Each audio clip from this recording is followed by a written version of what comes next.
Bem, pessoal, nesse vídeo 15, nós vamos começar a falar do mundo mítico dos orixás. E depois nós vamos falar do mito da criação. Vai ser bem interessante. Então vamos lá. O Jung tem uma frase que ele diz o seguinte: a experiência psicológica tem me mostrado invariavelmente que certos conteúdos provêm de uma psique mais ampla do que a consciência. Com frequência, eles encerram uma análise, uma compreensão ou um saber de grau superior que a consciência do indivíduo seria incapaz de produzir. Então, nesse vídeo, vamos abordar algumas lendas e mitos dos orixás, procurando uma compreensão de seus conteúdos à luz da psicologia arquetípica. Em capítulos anteriores, que já foi abordado aqui, foi comentado a função simbólica dos orixás para quem é adepto da religião iorubá. E naquele momento, foi identificada a figura mítica do orixá de cabeça como um símbolo estruturante, interagindo entre o self e o ego do iniciado. Já nesse vídeo, vamos apresentar alguns mitos relacionados aos orixás e encontraremos suporte interpretativo tanto para o iniciado como para os não iniciados. No caso do iniciado, o conhecimento do enredo ou das ocorrências e feitos místicos de cada orixá oferecerão indícios do mito pessoal vivenciado por essa psique individual. Então, a gente pode compreender circunstâncias da vida e das atitudes individuais, bem como facilitar a assimilação do conteúdo arquetípico pelo adepto que vem para o aconselhamento psicológico. No caso dos não iniciados, o conhecimento desses deuses e de seus mitos, né, favorecem processos de amplificação de conteúdos vivenciado pela psique individual. A experiência trazida dos terreiros, das roças, das casas de religião, de nação, enfim, pelas pessoas que costumam frequentar esses locais, não deve de maneira nenhuma ser descartadas ou menosprezadas. Isso porque, de um lado, não descartamos a possibilidade de ocorrência de fenômenos de comunicação inconsciente ou até telepatia. E, por outro, este até mais importante, sempre causará uma impressão psíquica que aspira por compreensão e integração analítica.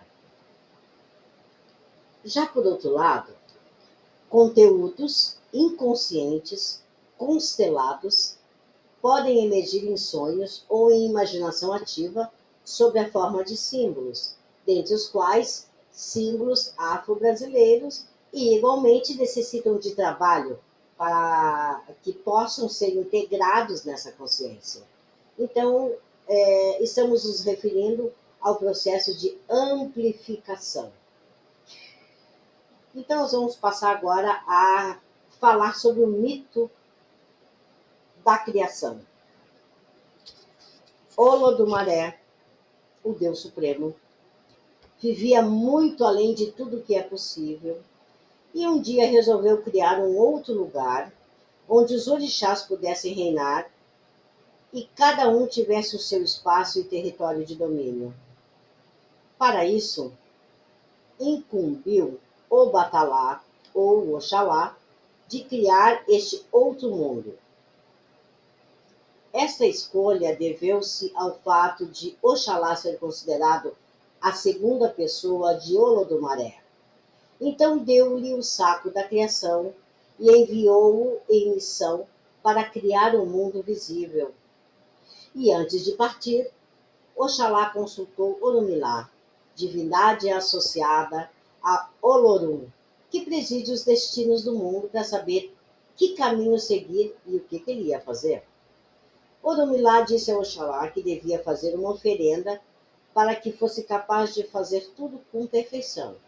Ora, Oxalá era teimoso e arrogante, e por isso negou-se a fazer a oferenda e iniciou a sua jornada. Quando Oxalá chegou no limite entre o Orum, o mundo espiritual, e o Aie, o mundo material, ele encontrou Exu, o guardião dos limites entre os mundos e mensageiro dos deuses. E ali Oxalá deveria fazer a oferenda recomendada. Porém, como já havia decidido, ele recusou-se a fazer a tal oferenda para que a viagem seguisse bem, e seguiu caminhando. Exu não podia admitir esta violação da lei e provocou em Oxalá uma sede terrível. Oxalá teve uma sede imensa.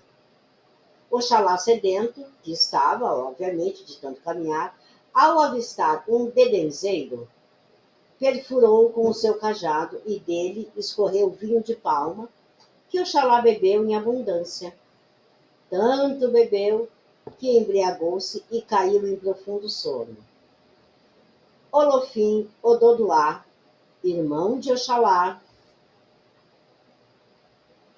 encontra-o adormecido e rouba-lhe o saco da criação. Delatando o ocorrido a Olodumaré, toma para si a incumbência de criar o mundo. Ora, a terra era coberta de água, e o saco da criação estava cheio de terra, que escorreu e formou um monte sobre as águas, que foi espalhando, obviamente, que foi espalhado por uma galinha de 5 patas, vinda do céu com Olofim Ododuá. E assim surgem os montes e toda a extensão de terra. Acordando do seu sono e percebendo o que o seu irmão havia feito, Oxalá foi queixar-se para Olodumaré. Então o Deus Supremo perguntou-lhe como isso ocorrera. E Oxalá não mentiu a respeito de sua embriaguez. Então Olodumaré proibiu Oxalá e todos os seus filhos de tomarem o vinho de palma para sempre, mas, como consolação, deu-lhe a incumbência de criar todos os seres vivos. Embora Olofim Ododuá tenha criado a terra, Oxalá, quando chegou na terra com os outros orixás, lembrou-os de que ele fora incumbido de criar o mundo, e, portanto, o mundo lhe pertencia. E isso criou uma acirrada disputa entre os dois irmãos, que só viria a ser resolvido com a interferência de Orumilá. Então, podemos levar aqui alguns pontos para análise desse mito de criação. Vemos aqui a origem mítica em um ponto focal abrangente e unitária, um Deus inacessível, cósmico e transcendente. Olorum, ou Olodumaré. Percebemos que a criação passou por um desdobramento de níveis e etapas, envolvendo um ser supremo criador cósmico e uma segunda expressão sua mais próxima da matéria, criador do mundo. Este é o Oxalá Ododuá. Esse mito faz referência ao caos primordial e à diferenciação progressiva dos elementos para que pudessem vir a existir até, finalmente, o ser humano, que seria a criação desse Oxalá. Esse aspecto da criação pode nos remeter à ideia gnóstica do demiurgo, que é o criador imperfeito deste mundo, separado do Deus inconhecível, que é o criador cósmico. Outro aspecto que podemos levantar é quanto à existência de regras e leis que se aplicam a todos, como a regra de se fazer uma oferenda antes de qualquer ato. Orumilá avisou ao Oxalá, obviamente, que ele deveria fazer a oferenda, cumprindo assim os preceitos, e ele não procedeu corretamente. E essa oferta é necessária para que não se rompa o equilíbrio homeostático existente entre o Orum e o Aie, o mundo espiritual e o mundo material, e garantiria que o trabalho sairia com perfeição. E a arrogância pôs tudo a perder, desafiando o princípio regulador da psique. O ego tende a se embriagar e voltar à inconsciência, perdendo a oportunidade de se diferenciar. Há regras específicas para o processo de individuação. Corre-se o risco de se sucumbir às pressões inconscientes ou de inflar pela arrogante identificação com o self. O terceiro aspecto a ser levantado é quanto ao problema dos irmãos, que aparece em várias culturas com desfecho mais ou menos criativo. O conflito entre Caim e Abel, narrado em Gênesis, ou a lenda de Rômulo e Remo, fundadores míticos de Roma, eles sempre fazem referência ao duplo, constelando características polarizadas entre si. E neste caso, a arrogância e supervalorização do status de Oxalá conflitam com a obediência e as regras e astúcia de Olofim Ododuá, que, embora menos competente que Oxalá, rouba-lhe a tarefa de criar um mundo polarizando os opostos. Essa questão está presente na esfera intrapsíquica, na medida em que aspectos sombrios podem tomar a coordenação de atos pelo entorpecimento do ego, bem como na esfera das relações interpessoais, que envolve relacionamentos entre si. Esta lenda da criação continua ainda em dois desdobramentos. Terminada a tarefa de construir um mundo, Oxalá e Ododuá tornaram-se inimigos e lutavam entre si para saber quem seria o dono do mundo. Quem ganhasse a guerra seria o dono por direito. Porém, o perdedor jurara que destruiria o mundo imediatamente após ter perdido a guerra.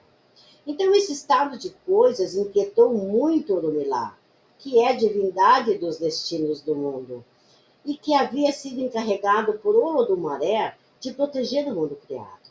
Então, Orunmilá foi procurar Oxalá e lhe disse que Ododuá, de fato, aceitava ser Oxalá o dono e criador do mundo, pois foi para ele que Olodumaré havia dado a incumbência da criação. Porém, por orgulho e vergonha, não podia vir pedir desculpas e render-lhe, homenagens. Oxalá disse: está bem, se é assim, perfeito. Saindo do Milá da presença de Oxalá, foi ao encontro de Ododuvá e lhe disse que Oxalá reconhecia que quem havia de fato criado o mundo era Ododuá, mas não podia vir pedir desculpas, pois não ficaria bem a um velho pedir desculpa a um mais moço e render-lhes homenagens. Então Ododuá disse: assim está bem. Assim está bem, Oxalá e Ododuá. Eles se encontraram para celebrar a paz entre eles e o mundo escapou de ser destruído.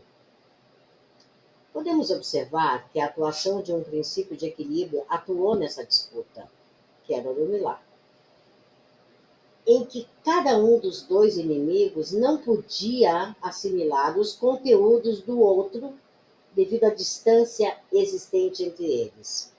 Talvez uma representação mítica da dissociação que ocorre entre consciência e inconsciente.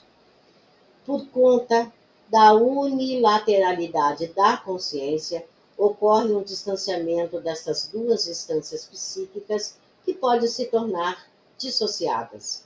Então, neste caso, o processo terapêutico se constitui na aproximação e integração destes elementos hostilizados, gerando uma terceira postura integradora de conteúdos contrários, a que Jung denominou função transcendente. Nessa segunda parte da lenda, a função transcendente é simbolizada pela atuação de Orunmilá, incumbindo por Olodumaré de preservar o mundo criado. Ele promoverá a aproximação dos contrários e a passagem para uma nova postura de relacionamento. Outro desdobramento desta lenda diz respeito à criação dos homens. Apesar de Olodumaré ter proibido Oxalá de beber o vinho de palma, ele não obedeceu muito a essa determinação. E nos dias que bebia, tirava os homens do forno muito cedo, pois ele os fez, obviamente, do barro. então dando surgimento aos albinos, ou torneava mal os corpos, dando origem às deformações congênitas. Como em muitas culturas, os homens são criados do barro, dando a referência da criação dupla do ser humano. Então, da prima matéria do barro e pelas mãos de um Deus. Neste ato da criação humana estão implícitos os aspectos tônicos e espirituais pertinentes ao ser humano.